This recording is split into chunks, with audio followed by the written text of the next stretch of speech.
ఓం వక్రతుండాయ నమః. నమస్తే. ఈరోజు మనం మాట్లాడుకోబోయే విషయం చాలా ఆసక్తికరమైనది, కొంచెం ఆశ్చర్యాన్ని కూడా కలిగించేదిగా ఉంటుంది. 2026 సంవత్సరంలో ఉగాది రోజునే అమావాస్య కూడా వస్తోందని మీరు విన్నారా? ఈ విషయం వినగానే చాలామందిలో ఒక సందేహం, ఒక చిన్న అనుమానం మొదలైంది. అమావాస్య రోజున ఉగాది జరుపుకోవచ్చా అనే ప్రశ్న చాలామందిని ఆలోచనలో పడేసింది. కాని నిజంగా ఇది భయపడాల్సిన విషయమా, లేక మనం సరిగా అర్థం చేసుకోని ఒక అంశమా? ఇప్పుడు పూర్తిగా తెలుసుకుందాం. ముందుగా ఒక ముఖ్యమైన విషయం అర్థం చేసుకోవాలి. మన హిందూ పంచాంగమనేది సాధారణ క్యాలెండర్ కాదు. ఇది చంద్రుని గమనంపై ఆధారపడి ఉంటుంది. అమావాస్య అంటే చంద్రుడు కనిపించని దశ, ఒక ముగింపు. అదే సమయంలో పాడ్యమి అంటే ఒక కొత్త ప్రారంభం, ఒక కొత్త చక్రం మొదలవడం. ఈ రెండూ ఒకే రోజున రావడమనేది సహజమైన ప్రక్రియ. ఇందులో ఎలాంటి అపశకునం లేదు.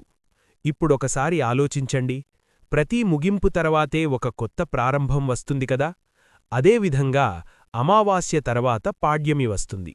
2026లో కూడా ఇదే జరుగుతోంది. ఉదయం కొంతవరకు అమావాస్య కొనసాగి ఆ తర్వాత చైత్ర శుక్ల పాడ్యమి ప్రారంభమవుతుంది. పాడ్యమి ప్రారంభమైన క్షణం నుంచే కొత్త సంవత్సరం ప్రారంభమవుతుంది. అదే మన ఉగాది యొక్క అసలు సారాంశం. ఇక్కడ గుర్తుంచుకోవాల్సిన ముఖ్యమైన విషయమేమిటంటే, ఉగాది పండుగను నిర్ణయించేది అమావాస్య కాదు, పాడ్యమి తిథి.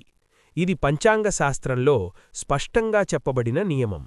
కాబట్టి అమావాస్య ఉండటం వల్ల ఉగాది శుభతపై ఎలాంటి ప్రభావం ఉండదు. పండితులు కూడా ఇదే విషయాన్ని నిశ్చయంగా చెబుతున్నారు. ఎలాంటి సందేహం లేకుండా పండుగను ఆనందంగా జరుపుకోవచ్చు. ఇంకా లోతుగా చూస్తే ఇందులో ఒక గొప్ప ఆధ్యాత్మిక అర్థం కూడా ఉంది. అమావాస్య అంటే చీకటి, పాడ్యమి అంటే వెలుగు ప్రారంభం. అంటే చీకటి నుంచి వెలుగులోకి మార్పు. మన జీవితంలో కూడా ఇదే జరుగుతుంది. కష్టాల తర్వాత సుఖాలొస్తాయి, సమస్యల తర్వాత అవకాశాలొస్తాయి. ఈ ఉగాది మనకు అదే సందేశాన్ని ఇస్తోంది. చాలామంది అమావాస్యను అశుభంగా భావిస్తారు. కాని వాస్తవానికి అది ఒక పవిత్రమైన సమయం. పితృదేవతలను స్మరించడానికి, మనస్సును ప్రశాంతంగా ఉంచుకోవడానికి, ఆత్మ పరిశీలన చేయడానికి ఇది చాలా అనుకూలమైన కాలం. అంటే ఇది భయపడాల్సిన రోజు కాదు, మనలోని నిశ్శబ్దాన్ని తెలుసుకునే రోజు. ఇప్పుడొక ప్రశ్న సహజంగా వస్తుంది. అయితే ఉగాది ఎలా జరుపుకోవాలి? సమాధానం చాలా సులభం. ఉదయం లేచి స్నానం చేసి, ఇంటిని శుభ్రపరిచి, మామిడి ఆకులతో తోరణాలు కట్టాలి. భగవంతునికి భక్తితో పూజలు చెయ్యాలి. ఉగాది పచ్చడి తయారుచేసి, జీవితంలోని అన్ని రుచులను గుర్తుచేసుకుంటూ కుటుంబంతో కలిసి తీసుకోవాలి. పంచాంగ శ్రవణం వినడం కూడా ఎంతో ముఖ్యమైనది. ఇది కొత్త సంవత్సరానికి ఒక మార్గదర్శకంలా ఉంటుంది. మనం ఎలాంటి నిర్ణయాలు తీసుకోవాలి, ఏ దిశలో ముందుకు సాగాలి అనే విషయాల్లో ఇది మనకు స్పష్టత ఇస్తుంది. ఇది కేవలం సంప్రదాయం కాదు, ఒక జ్ఞానపూర్వక పద్ధతి. ఇక్కడ మరో విషయం గమనించాలి. ఈ రోజుల్లో సోషల్ మీడియాలో అనేక అపోహలు వేగంగా వ్యాపిస్తున్నాయి. కొందరు పూర్తిగా తెలుసుకోకుండా భయపెట్టే సమాచారాన్ని పంచుకుంటున్నారు. కాని మనం ఎప్పుడూ శాస్త్రం ఆధారంగా ఉన్న నిజమైన సమాచారాన్ని మాత్రమే నమ్మాలి. పంచాంగమనేది ఎన్నో తరాల అనుభవంతో రూపొందిన వ్యవస్థ. మొత్తానికి 2026లో ఉగాది రోజున అమావాస్య ఉండటమనేది ఎలాంటి దోషం కాదు. ఇది సహజమైన కాలగమనంలో భాగం మాత్రమే.